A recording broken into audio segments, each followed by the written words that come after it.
Shalom saudaraku yang dikasihi Tuhan. Jumpa kembali bersama dengan saya dalam Renungan SKS. Kali ini kita akan membahas mengapa orang yang tidak mengenal Tuhan bisa lebih berhasil. Sebelumnya mari kita bersatu dalam doa. Bapa yang baik, terima kasih untuk penyertaan-Mu dan pemeliharaanmu di dalam hidup kami. Kami juga bersyukur karena Engkau terus mengajarkan kami melalui kebenaran firman-Mu setiap hari. Bentuklah hati kami ya Bapa, agar lebih mengutamakan Engkau daripada keberhasilan dunia semata. Dalam nama Tuhan Yesus. Amin. Saudaraku yang dikasihi oleh Tuhan Yesus Kristus, pernahkah saudara bertanya, mengapa ada orang yang tidak sungguh-sungguh hidup dalam Tuhan, tetapi justru terlihat lebih berhasil? Ada yang cepat kaya, punya jabatan tinggi, usaha, maju dan sukses. Hidup terlihat nyaman dan juga terkenal. Sementara ada orang percaya yang justru sedang bergumul, sudah bekerja keras, bahkan hidup sederhana serta jujur, tapi hidupnya begitu-begitu saja. Pertanyaan ini bukanlah hal yang baru, saudara. Dalam Kejadian 36 yang akan kita baca nanti, mencatat raja-raja dan pemimpin Edom keturunan Esau. Mereka berkembang dengan cepat, memiliki pemerintahan, dan tampak berhasil secara duniawi, bahkan sebelum Israel mempunyai seorang raja. Namun melalui bagian ini saudara, kita belajar bahwa keberhasilan duniawi itu bukanlah ukuran utama berkat Tuhan. Mari kita membacanya, Kejadian 36 ayat 31 sampai 43. Inilah raja-raja yang memerintah di tanah Edom sebelum ada seorang raja memerintah atas orang Israel. Di Edom, yang memerintah ialah Bela bin Peor, dan kotanya bernama Dimhaba. Setelah Bela mati, Yoab bin Serah dari Bosra menjadi raja menggantikan dia. Setelah Yobab mati, Husam dari negeri Teman menjadi raja menggantikan dia. Setelah Husam mati, Hadad bin Bedad menjadi raja menggantikan dia. Dialah yang memukul kalah orang Midian di daerah Moab, dan kotanya bernama Awit. Setelah Hadad mati, Samla dari Hasreka menjadi raja menggantikan dia. Setelah Samla mati, Saul dari Rehobot yang di pinggir sungai menjadi raja menggantikan dia. Setelah Saul mati, Baal-Hanan bin Akbor menjadi raja menggantikan dia. Setelah Baal-Hanan bin Akbor mati, Hadad menjadi raja menggantikan dia.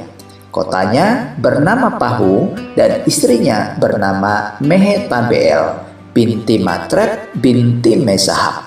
Inilah nama kepala kaum Esau menurut kaum dan tempat mereka, dengan nama mereka masing-masing: kepala kaum Timna, kepala kaum Alwa, kepala kaum Yetet, kepala kaum Oholibama, kepala kaum Ela, kepala kaum Pinon, kepala kaum Kenos, kepala kaum Teman, kepala kaum Misza, kepala kaum Migdel, dan kepala kaum Iram.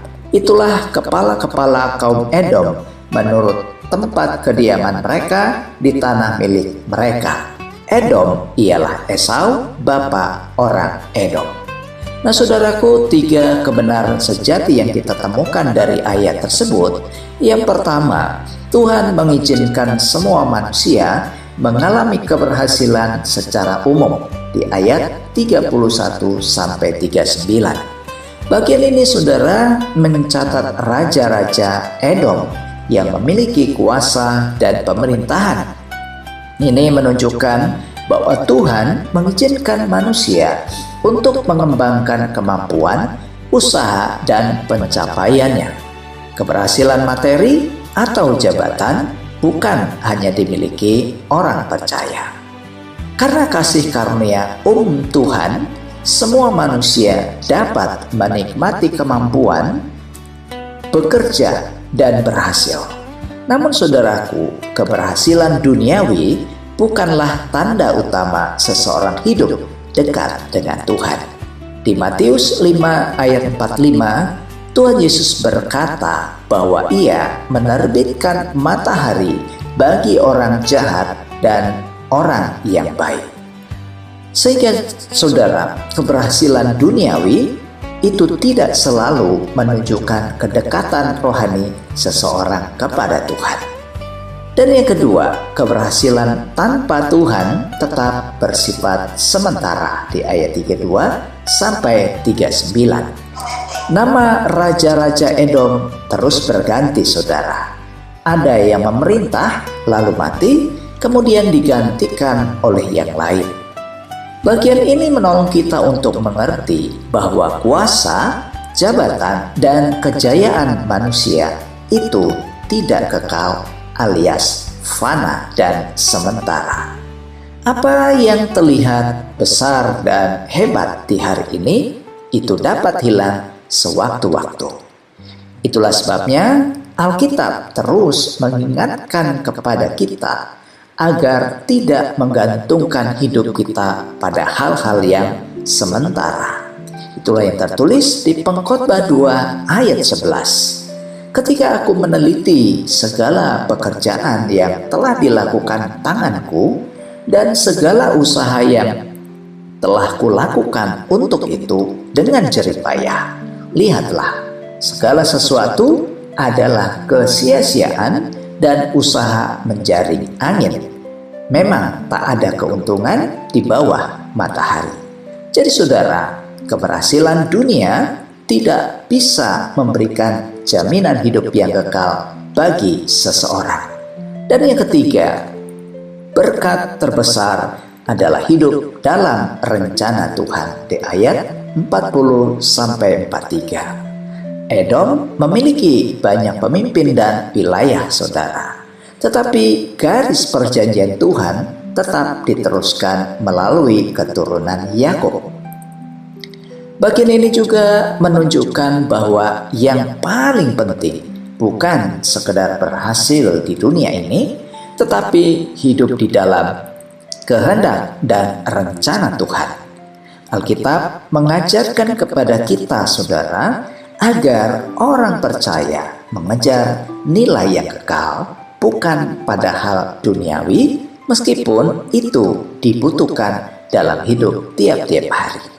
Hidup bersama Tuhan mungkin tidak selalu terlihat paling hebat di dunia ini, tetapi memiliki pengharapan dan kepastian hidup kekal. Itulah yang dijanjikan oleh Yesus bagi kita dalam Yohanes 10 ayat 28. Bukankah hal ini lebih mulia dan berharga? Dan itu jugalah yang dicari oleh banyak orang. Karena itu Markus 8 ayat 36 berkata, apa gunanya seorang memperoleh seluruh dunia ini? Ya, keberhasilan terbesar adalah hidup di dalam kehendak dan rencana Tuhan. Karena itu saudara, jangan iri ketika melihat orang lain berhasil.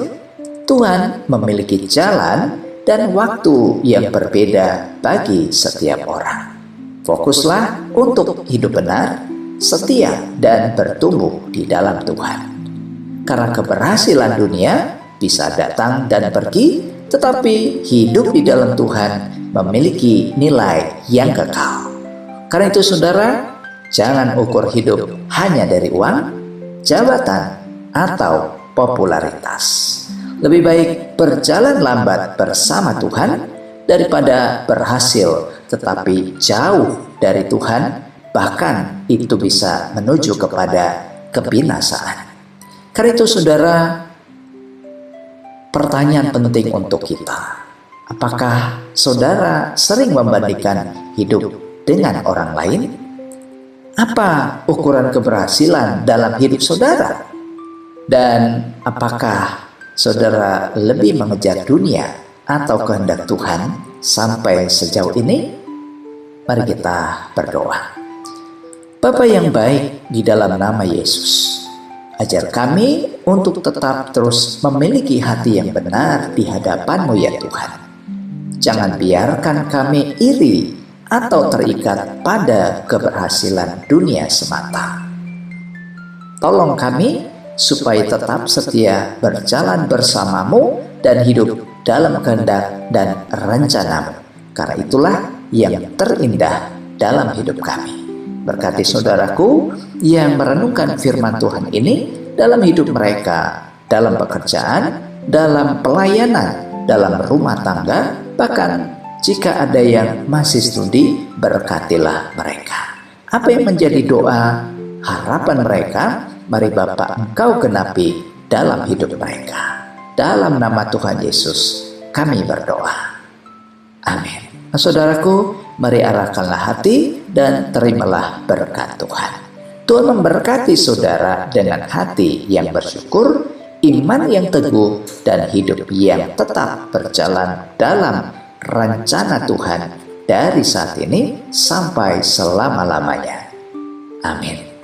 Jika membutuhkan doa, konseling, atau percakapan pribadi, bahkan kritik dan saran terhadap renungan ini, saudara bisa sampaikan melalui nomor telepon yang tertera pada video ini. Demikian firman Tuhan hari ini, saudara. Terima kasih. Sampai jumpa pada renungan SKS selanjutnya. Shalom.